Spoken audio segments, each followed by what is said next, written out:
Postulates of Bohr atom model. Bohr ने जो atom का मॉडल दिया उसके पॉस्टुलेट्स जो थे उसके बारे में हम स्टडी करेंगे। जो फर्स्ट पॉस्टुलेट था, Rutherford model of an atom is acceptable to an extent that an atom has a small positive charge core called nucleus where whole mass and positive charge of the atom are supposed to be concentrated।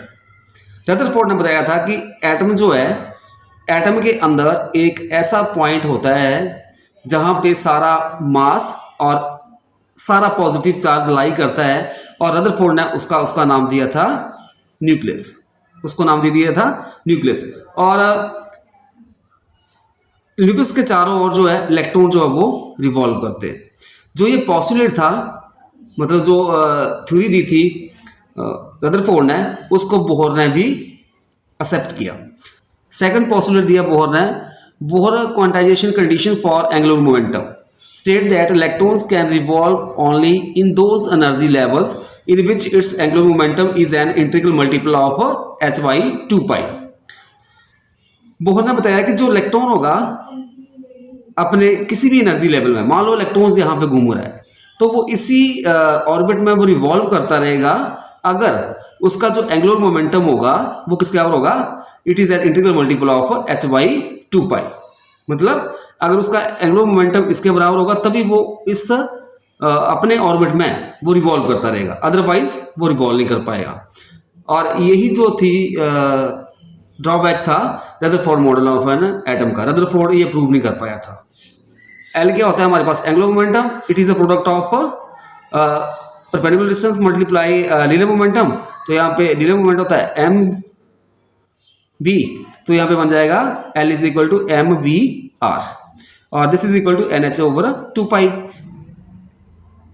जो equation 5 है, this is a Bohr quantization of angular momentum, और इसमें जो m जो है mass of electron होगा, v velocity of electron होगी, r जो होगा radius of circular path, h Planck constant को होगा, और n जो है वो हमारे पास प्रिंसिपल मोमेंटम नंबर होगा, that is n is equal to 1 2 3 up to so on infinity. In effect, this postulate defines a fixed stable orbit and tells that angular momentum of an electron in an atom is quantized. Third postulate, an electron revolves around the nucleus with a definite fixed energy in a circular path of fixed radius known as the stationary state without gaining or losing the energy. The stationary state of an electron is also known as the energy level. जो electron जो है, मान लो आपके पास जैसे ये यहाँ पे आ रहा है प्रिंसिपल क्वांटम नंबर n2, और इलेक्ट्रॉन जो है यहाँ पे वो रिवॉल्व कर रहा है, तो ना तो ये इस ऑर्बिट में रिवॉल्व कर रहा है, ना तो ये एनर्जी गेन करेगा और ना ही लॉस करेगा। मतलब क्या होगा, ये स्टेशनरी स्टेट होगी इलेक्ट्रॉन्स की, और इसको हम क्या बोलते हैं, this is a energy level. ठीक है। नेक्स्ट पॉस्टुलेट था, an electron emit energy in the form of photon or radiations when it jumps from high energy level to lower energy। जब इलेक्ट्रॉन्स हायर एनर्जी लेवल से lower energy level में jump करेगा तो वो energy emit करेगा in the form of photon के रूप में, और फोटोन की एनर्जी होती है h न्यू। अगर मान लेते हैं ई आई और ई एफ जो energy associated with the orbit of principal quantum number n i and n f, if n i greater than n f then h nu is equal to E i minus E f, where जो nu होगा frequency of the material radiation, h Planck constant होगा, and this equation 6 is called Bohr frequency condition. So these are the postulates of Bohr model of an atom.